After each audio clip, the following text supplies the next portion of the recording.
In 1993, more than a decade ago now, Microsoft released the first version of Windows NT, and that was version 3.1. When they released that operating system, they had determined to develop a brand new file system from the ground up just for this new operating system. And that file system became known as NTFS. While NTFS has evolved throughout the years with the newer versions of NT, going from 3.1 to 3.5, eventually from 3.5.1 to 4, and then to Windows 2000, and finally now XP. It has changed a lot, but it's still primarily the same basic file system with a lot of extra features than it had in the beginning. One of the first features we'll want to look at has been here since the very beginning of using NTFS. And it's also one of the most important features that the file system has. And that's something called permissions. Permissions allow us to determine which users can access the various resources on our hard drive. For example, I can say that user Tom can access 13 out of 15 files in a particular folder. But user Mary can access all 15 of those files. But I can go even further than that. I can say that Tom has read-only access and Mary can both read and write to the files.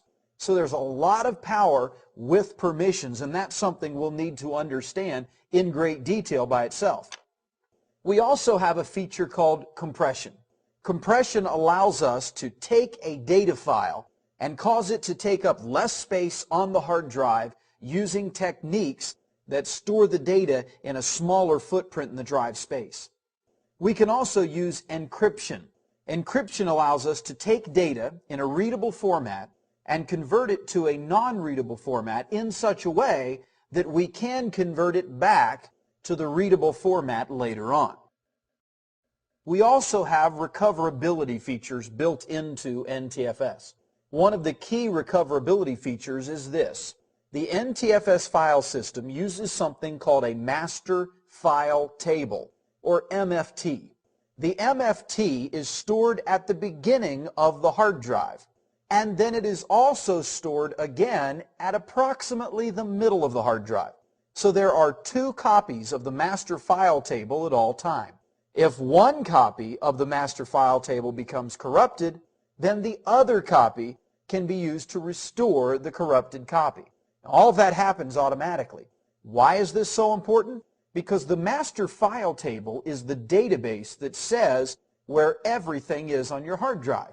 You may put a file on your hard drive in a certain folder or directory, but it's actually the master file table that tells the operating system, hey, this file is over here in this directory. So if we lose that, then we lose all of our structure. The master file table then is very important. And this is one of the recoverability features of the NTFS file system. Another interesting feature under the hood of NTFS that you do not hear a lot about is something called cluster remapping. It actually has the ability to detect a bad cluster on the fly and automatically mark the cluster as bad and move the data to another cluster on the hard drive. Now, you don't have to understand what a cluster is to know that when something's bad, you don't want to use it, and you want to find something that's good to use instead. Well, that's what NTFS actually does for us. The very design of the NTFS file system actually lowers fragmentation levels because it does something called padding for every file it puts on the drive. In other words, it reserves a little bit of extra space on the drive in case it's needed by that file to grow later on.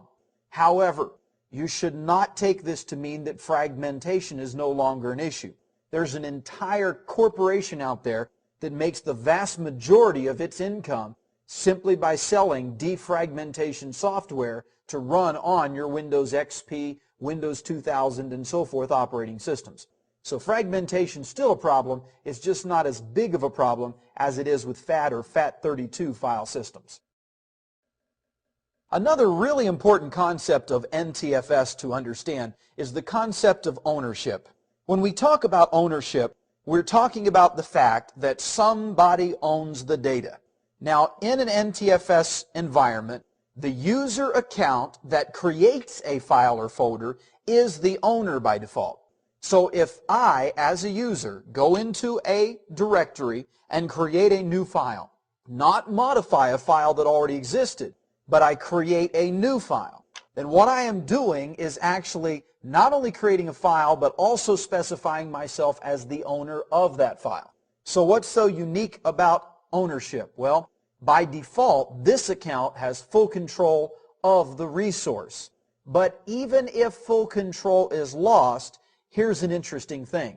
Administrators can take ownership and then change permissions on the resource. Let me give you a scenario. Let's say a user has a directory where they're storing their own data. They've decided to create a new folder in that directory and set the permissions so that administrators do not have any access, and only they have access to that data. That employee leaves the company.